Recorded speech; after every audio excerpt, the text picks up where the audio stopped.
Yeah, hello all. This isn't going to be the greatest video, as you can tell.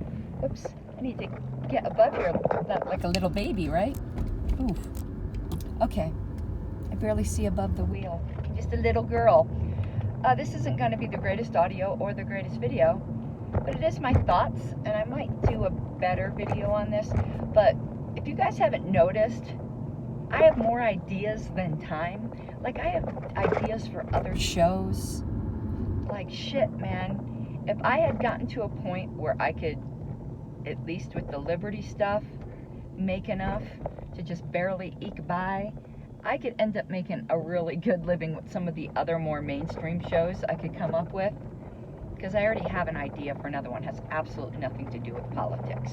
And more to do with my other love of linguistics. Because for those of you who don't know, besides politics, which I don't love, I shouldn't say my other love, I fucking hate politics, but my other interests, and these interests I actually love, are history and linguistics, and those two tie together in a very interesting way. But that isn't what I want to talk about today. What I want to talk about today is the Banana Republic clown car that is the current LNC, and just the absolute ridiculousness that they pulled this weekend, that they actually think was a good thing. Like, they actually are proud of themselves. Like, have you ever, like, seen a child who, like, just takes the biggest dump in their diaper? Well, not even in their diaper, because that would be an accomplishment. But, like, on their bed, and are proud of it? Yeah, that's kind of like what happened. I don't think they realized the far-reaching wound they did to the party. That has nothing to do with me personally, but more to do with me as a lightning rod. You know, nothing to do with me as a person. It could be anybody, it just happens to be me. And I don't know who said this. It might have been Michael Malice, but it's somebody who even said it before this, way before I was involved in politics, where it's like, mockery is the best weapon against tyranny, or something to that extent. And yes, I do think it's a big overly dramatic to refer to the LNC as tyrants and things like that. But within their own sphere, they definitely are. And what happens is the more they pucker their asshole and get so serious about this, the more I mock them, just ruthlessly and brutally mock them. They think getting more serious about themselves is the answer. We are not going to succeed at politics until they learn that basic lesson. The power of mockery. Particularly those who have power over you. Because no doubt, they removed me. Well, they suspended me. I'm not yet removed, by the way. I'm harder to kill than a cockroach. But they have suspended me, so they did succeed in wounding me. But of course, you know, then there's the whole creating of a martyr and Streisand effect and all that. But, you know, one thing they have done, and I should be grateful, is 20 years from now, not that they care, and in a way I don't care either. I only care, like, for the perversity of it. And what I mean by perversity, I don't mean bad. I mean just like twisted, like, humor of it. 20 years from now, my name will still be alive and well in this party, and no one will remember any of them, except perhaps JBH, and his for opposite reasons. And that is an accomplishment of a sort, I suppose. I love this party. I'm glad that I've entered the lore. But I also don't have, like, that kind of, like, fucking ego that I care. I would care more that I'd be known for closing the back door, you know, rather than being the whistleblower that took a bullet, the shit-posting whistleblower. You know, that's going to be the new, character, the new D&D character. What would you like to be? A paladin, a cleric, or a shit-posting whistleblower? They've made a legend out of me. I walk into libertarian spaces, and I'm treated like a fucking rock star, and they don't realize it. Now, this won't last. you know, the next thing will come along. But I have earned my place in party lore, okay. That's not really what I care about, but I'll take it. It's fun. It'll make for some good t-shirts. By the way, I think I'm going to make a t-shirt. I've got way too many ideas, as I said. Wayne, I wear him out. That's why he ended up not working at home anymore. He had to get in office because I'm nonstop. I'm like this all day. And like, if anyone ever wants ideas for their affiliates, they just need to hang out with me for a weekend because like, I'm a fucking idea machine. And most of them suck, but some of them are good. Like Already Against the Next Mandate, which was my fucking idea, Chase Oliver. Anyway, so I think I'm going to make a t-shirt, and I am not doing this live because I'm on a 30-day Facebook ban. That is, I went to the Louisville LNC meeting, and all I got was this lousy suspension. Would you buy it? I'd buy it. I'd do me. Would you do me? Sorry, Silence of the Lambs is one of my favorite movies. Okay, but what else did I want to say? I had a lot more to say on this. I'm still fucking tired. I've been working on that appeal. And all that keeps happening is this LNC keeps radicalizing me more and more and more. You know, one day, like, I'm going to do something, like, really crazy. Not violent, just, like, exhibitionist crazy. And they're going to get all the credit for it, you know?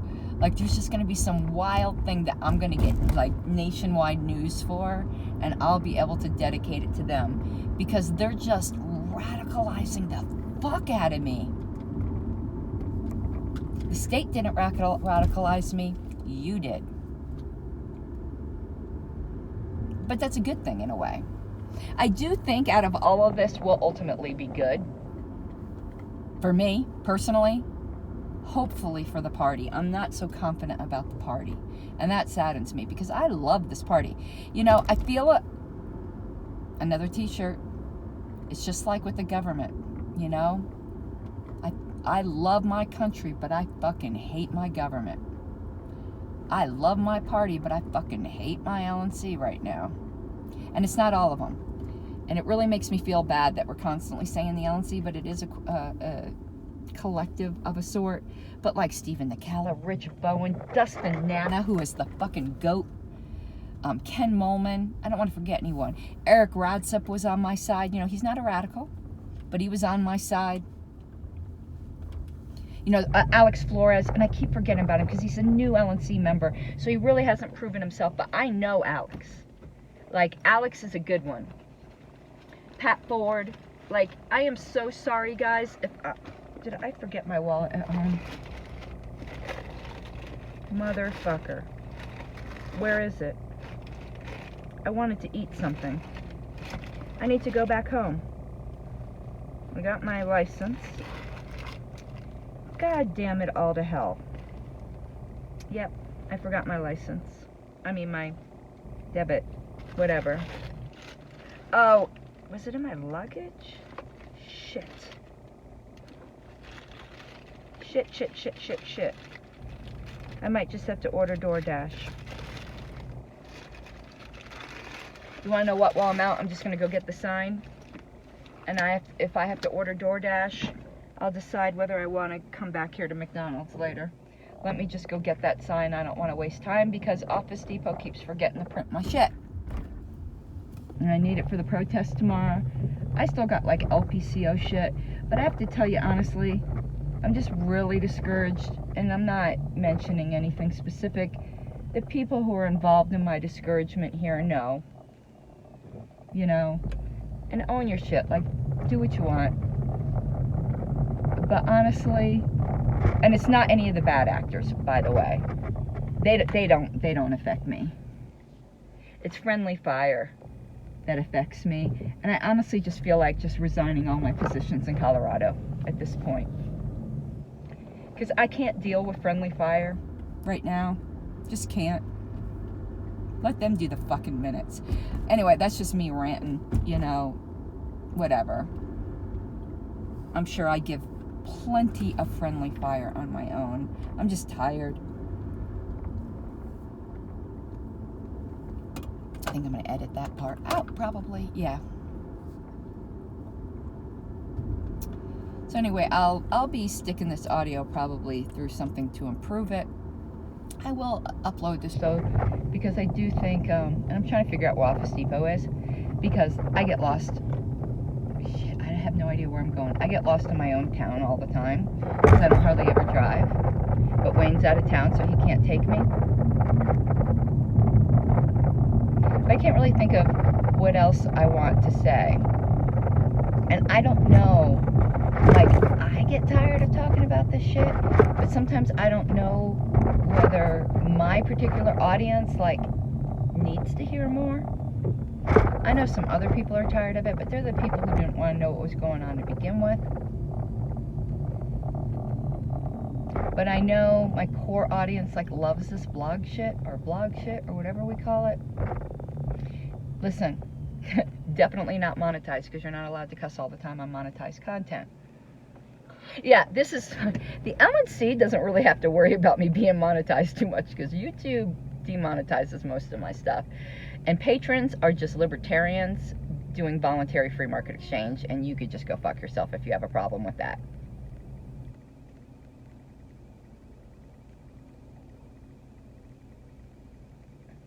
What else?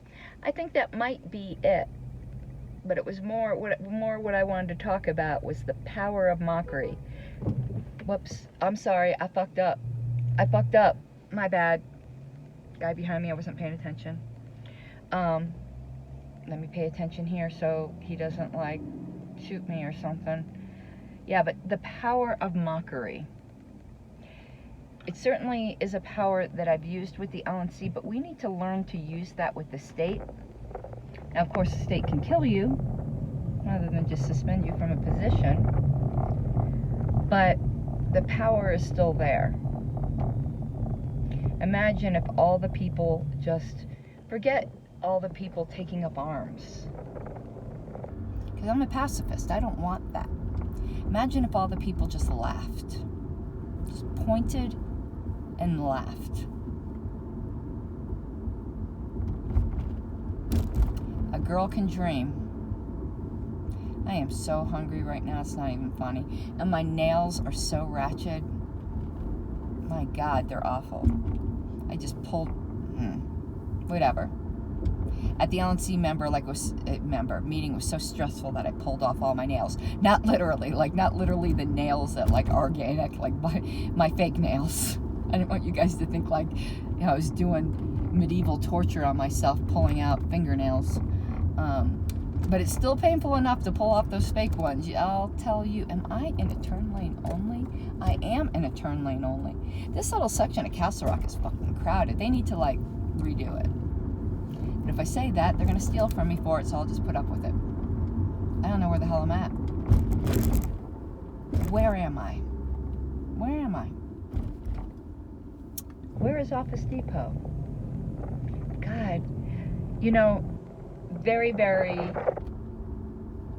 directionally challenged. I get lost in my own neighborhood. That's no lie. Wayne, I'll tell you, I'm back to McDonald's. Great. But that is a side effect of my autism. I have very difficult time orienting myself. And something else, and this is, wow, now this is just true confession times with Karen Ann. It's something I haven't really talked about, which I need to more. It just never really occurred to me that I really need to talk about it. I think this might be a streak that I can go through. And I brought it up the other day, and I'm like, shit, you know, because it's not like I'm shy or like I have any, like, self-consciousness or anything. I'll talk about anything. But there's another effect of my autism that I didn't really connect and I haven't talked about much, because it's not total. Like, there are people who have total face blindness. There's a word for it. I don't know what it is. But I've got it bad. And it's really embarrassing because, you know, remembering who people are is, like, so intimate. And it's so, they feel so disrespected if you don't. So a lot of times in a social situation, I'll know I should recognize someone's face. Like, I know the names and the roles, but unless I'm really familiar with you, I have really hard time with faces. So I will, what's the word? Bluff it. play along until I can get contextual clues that'll make me sure that this face is who it's supposed to be. So for instance, let me give you an example, and if you're this guy who was at that meeting, I'm so sorry. It was so awkward. Just know that I was struggling. There was someone who came up to me at the LNC meeting and said, "Are there assigned seats?" And I drew a complete blank. Like, I'm struggling to recognize who this is. And I'm thinking, is this a new alternate that just doesn't know? And they are allowed to sit almost wherever they want? Or is this a member? Like, I was panicking. So I gave some like, oh no, like, just be comfortable, like, kind of answer. And then they like sat at the LNC table, and I'm thinking to myself, shit, is this a member? Like, I was so fucking embarrassed, and I had to maneuver around it. And it turned out it was a new member, and I was able to get around it without too much awkwardness. But if you know me, if you're a good friend of mine, give me the gift of like making sure there are very clear voice clues in every conversation as to who everybody is. Don't assume I remember or know. I remember usually, but I can't put the face to it sometimes. I'll remember the weirdest thing. Like, for instance, one of my first cases that I helped try, now where the hell am I am? Now I know.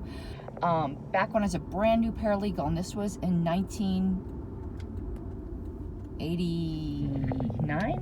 Yeah, about 88 or 89, was Richard Luthanen versus Allstate Insurance Company. And I'll never forget that. Why? And one of the witnesses was Myrna Cologne. I'll never forget that.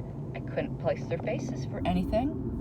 But isn't that weird? Like, I remember investigators' names, file names, like file numbers for my job. But I can't remember, like, a face of somebody I should know because, like, I work with them or something. I get super confused.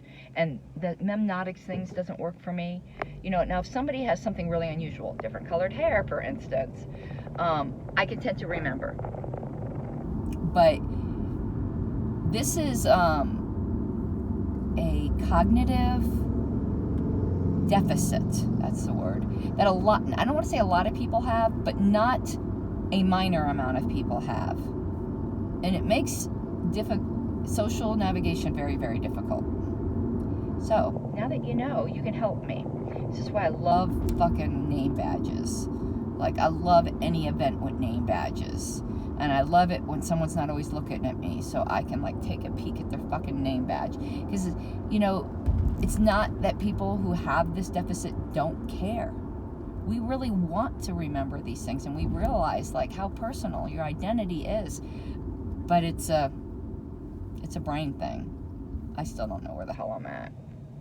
I'll just drive around till I find Office Depot, I guess. I don't know. I do not know.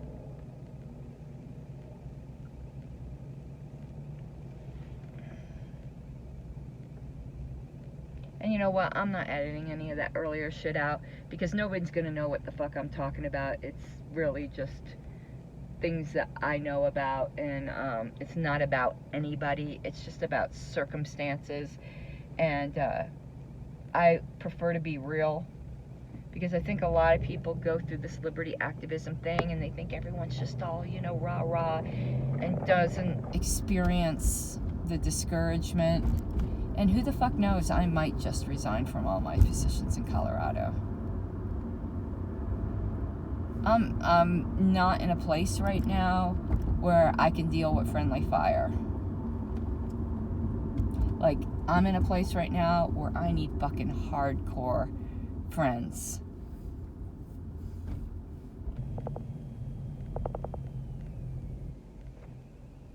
So speaking of Colorado, I'm going to a protest tomorrow, and that's going to be a blast because I fucking love protests. There's nothing I love better than standing on a street with a sign. That sounded bad. That sounded like I want to work for, like, a used car lot or something. or like want to be a beggar. Hey, we'll work for food. Nothing I like better than standing on the street with a sign. Not that there's anything wrong with that. I've lived on the street, by the way. Some people don't know that either. I have been homeless. Or is it unhoused now? None of those names offend me. I don't care. In Florida, they have these people who like annoy the fuck out of everybody that are like in the middle of the median selling the Sun Sentinel. I used to do that. So listen, no shame in my game. I've been on all ends. A lot of people don't believe that I grew up fucking on the poor end, okay? I did. I've lived in my van.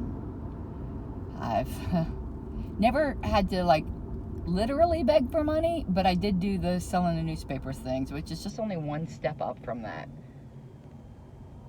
I also did the day labor shit. Oh my God, that's awful. So my boyfriend at the time, this really is a story time, isn't it? I was about 18, I guess. I still don't know where the hell I'm at. I'm getting close though, I can smell it. Me and my boyfriend at the time, I think we were both 18. He was such a cutie pie. Oh my God. I don't know how I ended up with this guy. He's the best looking guy in the whole school. I always wonder what he's doing. Not like I'm trying to like, obviously, I am so fucking happy in my marriage right now. But I'm just saying, Wayne's not the jealous type. And my boyfriend in high school, listen, maybe you guys know, listen, I'll say the name because you never know. His name ended up getting, unfortunately, changed to Sean Holland, S-E-A-N, because his mother passed away from melanoma, and what, man, that was something. And that's kind of how he and I, not just because of his mother, I had my own issues at home, but he was very devastated by his mother's death, and that's kind of like how we ended up basically on the streets for a while. We like ran away and shit. Quit school and all of that nice, wonderful thing. And, anyway, so his name got changed to Sean Holland. I don't know why. It had something to do with his mother dying or a remarriage or something. I can't remember. I was too young. But his name when we met was Sean Andriuli. A-N-D-R-U-I-L-I, I believe, which is very unusual. So any of you guys know whatever happened to Sean? I would love to find out what happened. Love to hear about his life. He had a brother named Wade. This was, he lived in Fort Lauderdale-ish, but right before. Can't think of the town that's right before Fort Lauderdale. Cypress Creek, maybe? In Florida, obviously. I think this is where I turn. So why not? This is going out to a while.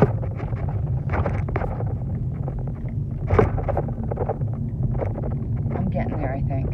And y'all will know if you know Sean Highland, a.k.a. Sean Andriuli, who's just a fucking cutie pie, big, tall guy. You'd know. Tell him to get in touch. Anyway, done with reminiscing. I don't even know why I went there. Now this is fucking Walmart. Do I know where I'm at? See, you guys really, now you're actually seeing me in live time getting lost in my own hometown to things.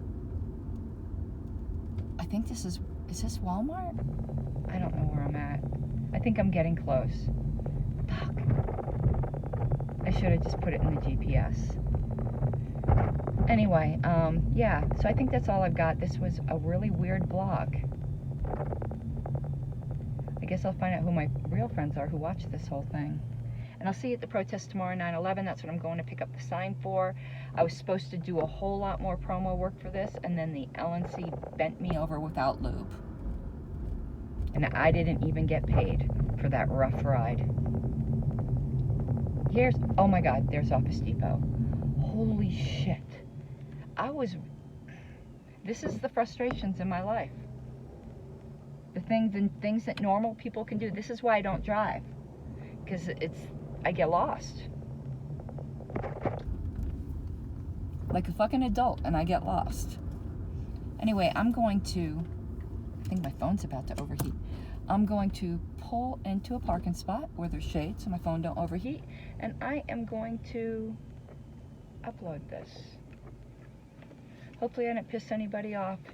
You know, this is where I'm super fragile right now because I just live my life and be me, and I don't ever mean any harm. And like, people that I criticize one day could be my best friends the next day, and I just don't get in my head that everyone doesn't live that way and they hold petty little grudges.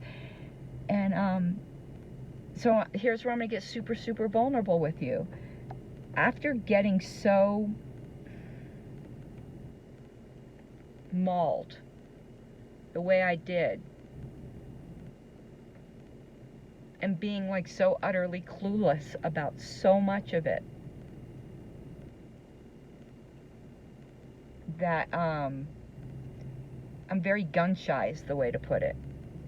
Like, don't want to live my life because who's going to come at me next for something that's just me being me with no malice. Except for Michael Malice. Love that dude. Okay, I know I simp for Michael constantly. Simps for Michael. Michael Malice, can we start that?